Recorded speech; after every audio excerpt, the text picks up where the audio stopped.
বাংলাদেশের নাগরিক হিসেবে আমাদের সকলেরই বাংলাদেশ সম্পর্কে জানা জরুরি। সেই কথা মাথায় রেখে আমরা আমাদের চ্যানেলে একটি নতুন প্লেলিস্ট অ্যাড করেছি, নাম দিয়েছি বাংলাদেশ। এই প্লেলিস্টে বাংলাদেশের বিভিন্ন জেলা, দর্শনীয় স্থান ও স্থাপনা সম্পর্কে সকলকে জানাবো।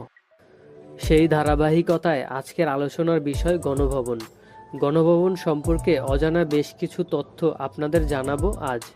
আশা করছি ভিডিওটি শেষ পর্যন্ত দেখবেন এবং আমাদের চ্যানেলটি সাবস্ক্রাইব করবেন।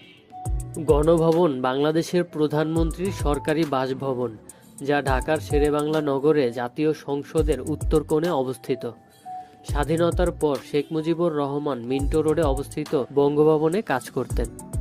অন্যান্য দেশের মতো এটি প্রধানমন্ত্রীর কার্যালয় নয়, তার কার্যালয়টি ঢাকার তেজগাঁওয়ে অবস্থিত। এটি সরকারের একটি মন্ত্রণালয় হিসেবে বিবেচিত, যা প্রধানমন্ত্রী নিরাপত্তা সহ বিভিন্ন